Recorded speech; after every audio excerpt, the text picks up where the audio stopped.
সদবা মানুষ হয়ে এমন ধরা সাদা কাপড় কেন পরেছিস? হ্যাঁ, কি লাদিকে টাকা? হ্যাঁ, আমলো কপালে সিঁদুর নেই গো, হাতে নোয়া নেই গো, হলো বাঁকামুখি। হ্যাঁ, তো শয়তানি গেলনি না, শয়তানি গেলনি। ঘরে বসে তুমি আমার লালের অমঙ্গল কামনা করছো। হ্যাঁ, সিঁদুর পাইসনি কেন? সিঁদুর পাইসনি কেন? কোথা সিঁদুর? নে নে, আমি পরে দি বলছি। কোথা সিঁদুর আছে? কোথা? আই তো কাজলে নি, হেতা আই আই আই, সিঁদুর দে বলছি, সিঁদুর দে, সিঁদুর দাকে পাইয়ে দি। হ্যাঁ, একটুখানি সিঁদুর ছোঁয়ায়নি গো, আর তোমাদেরও বলি হারিয়ে যায়। শয়তান বুড়ি, হ্যাঁ, শাসন করতে পাইসনি? দেখছিস না মুখের সামনে অমন ধারা সাদা থান পরে দাঁড়িয়েছিস, শাসন করতে পাইসনি? কি করতে আছিস? হ্যাঁ, আর তোকেও বলি হারিয়ে যাই। হ্যাঁ, তোকেও বলি হারিয়ে যাই। কপালে তো চারটে লাল টিপ পায়ে বসে আছো। হ্যাঁ, একটু একটু যে যা সিঁদুর ছয়নি তাকে কিছু করতে পারোনি। হ্যাঁ, বলতে পারোনি। কেমন মানুষ না? হ্যাঁ, কেমন মানুষ? আর বাঁকামুখি হেতা, আমার মাথা থেকে সিঁদুর পাইয়ে দি। আমাদেরই ঘরে থাকবে, আমাদেরই ঘরে থাকবে, আমাদেরই খাবে পড়বে, আমাদের উপর দাঁড়িয়ে উড়াবে না। হ্যাঁ, আমাদেরই দাঁড়িয়ে উড়াবে। হ্যাঁ, পর সিঁদুর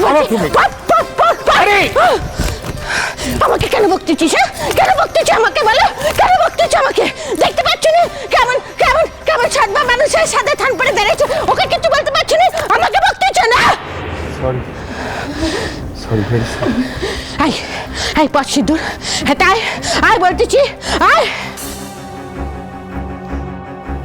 রাঙা পিসি, রাঙা পিসি, তুমি এবারে চুপ করে বসো। ভূমি দিদি আর কোনোদিন সিঁদুর পরবে না রাঙা পিসি। সিঁদুর পরবি নি কো? সিঁদুর পরবি নি কো? হ্যাঁ, গায়ে কত মাথা আছে তাই? আয় আয় আয়, কেন পরবি নি বল, কেন পরবি না? অমন করে কাঁদছিস কেন? হ্যাঁ,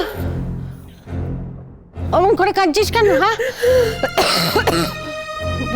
ভূতে পেয়েছে না কিলো? হ্যাঁ, ও স্যার এমন করে কাঁদছে কেন?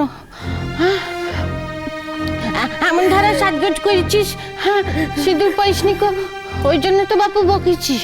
হ্যাঁ, লালের অমঙ্গল হবে না বল? হ্যাঁ, অমঙ্গল হবে না লালের, ওই জন্য তো বকেছি। আমি তো পিসি শাশুড়ি হই। হ্যাঁ, পিসি শাশুড়ি হই, বলে গেছিস নাকি? হ্যাঁ, এত সাহস হয় কি করে? হ্যাঁ, এত সাহস হয় কি করে?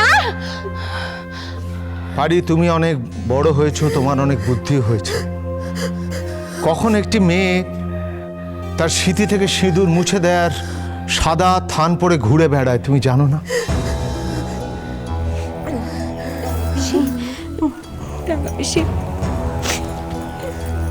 দাদা ভাই আমাদের সবাইকে ছেড়ে সারা জীবনের মতো চলে গেছে। ও বাঁকামুখে এত বরকে জ্বালিয়েছি যে সে তোকে ছেড়ে চলে গেছে। হ্যাঁ, ঘর ছেড়ে চলে গেছে, আর সেই শোকে তুই নাটক করে ছাদা চাই বই ঘুরে বেড়াচ্ছিস, তাই না? হ্যাঁ, সেই চোখে নাটক করতেছিস। এত সাহস হয় কি করে? এত সাহস হয় কি করে? বদমাইশ কোথাকার। হ্যাঁ, हम कत शोनो देखी हम कत शोनो शोनो ना दादू भाई ना नाक करेছি গো, নাক করে এমন জায়গায় চল গেছে, সেখান থেকে আর কোনোদিন আসবে না কো, আসবে না কোনোদিন।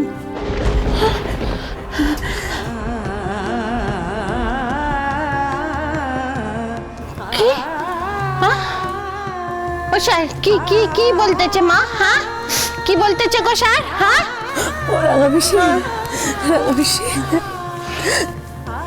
আমি অনেক অন্যায় করেছি, তো তুমি তো জানো আমি একটার পর একটা অন্যায় করেছি দিনের পর দিন।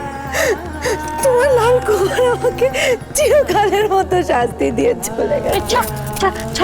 আমি যাতে মর্মে মর্মে বুঝি ওরা হবে, সেই তোমার লাল। ও স্যার, স্যার দেখো না কেমন ধরে কথা বলতেছে, আমার কি ভয় করতেছে বাবু। হ্যাঁ, কি ভয় করতেছ? স্যার স্যার স্যার বলো না গো স্যার, কোথা গেছে লালকুমার? কোথা গেছে গো? হ্যাঁ হ্যাঁ হ্যাঁ, ও স্যার বলো না লালকুমার কোথা গেছে? বলো না কোথা গেছে?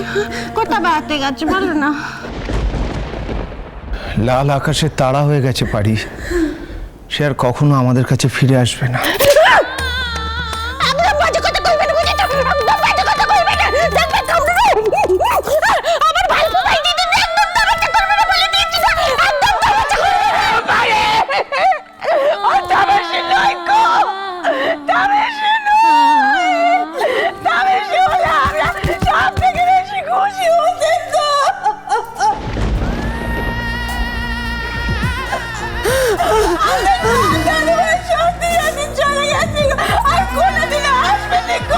শোনো, আসবে।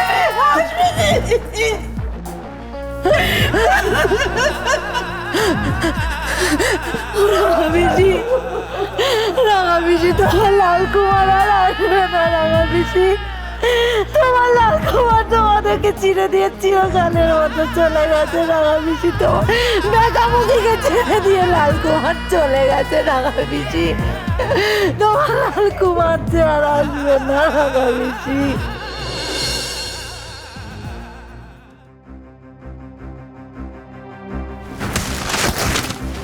আজ আমি তোমাকে একটা আলটিমেটাম দিয়ে দিচ্ছি নীল,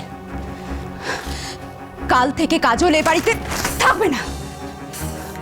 আরশি, এই বাড়িটা তোমার নয়, তাই কে এই বাড়িতে থাকবে কে থাকবে না সেটা তুমি ডিসাইড করতে পারো না। অবশ্যই পারি।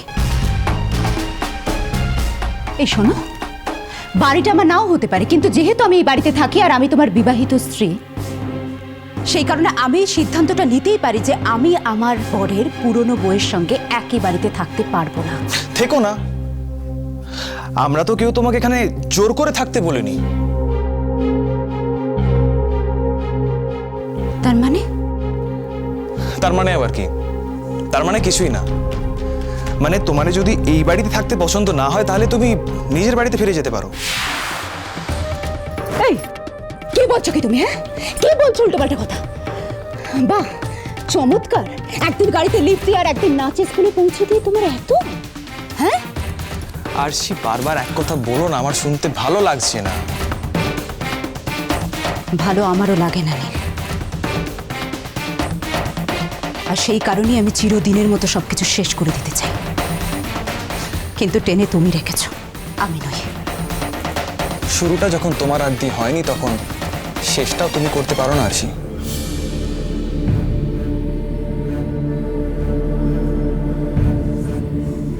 তার মানে? তুমি আগে আমাকে আমার প্রশ্নের জবাব দাও। বলো তোমার কি প্রশ্ন? আমার বাটিটা তুমি কেন ফেলে দিয়েছিলে? আমি আমি আমি তোমার বাটিটা কেন ফেলে দিতে যাব নীল? ওটা তো ধাক্কা লেগে পড়ে গেছে। কি আশ্চর্য, আমি মিথ্যে কথা কেন বলতে যাব? আচ্ছা, আমি তোমার বাটিটা কেন ফেলে দিতে যাব বলো তো? হ্যাঁ, কি?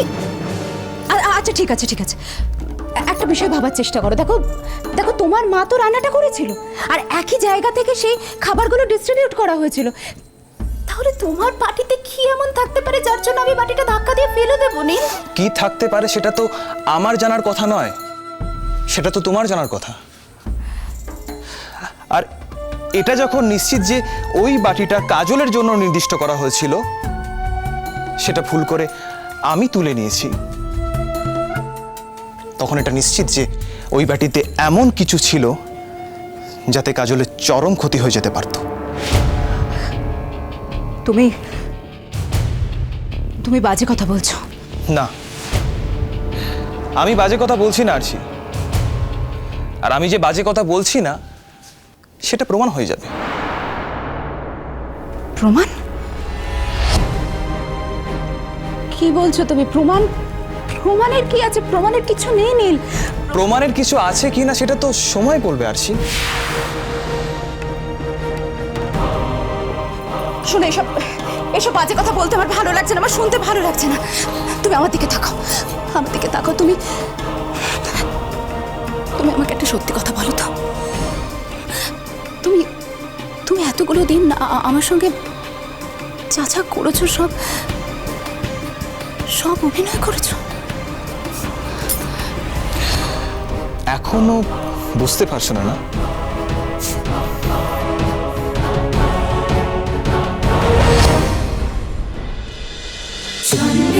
বাজে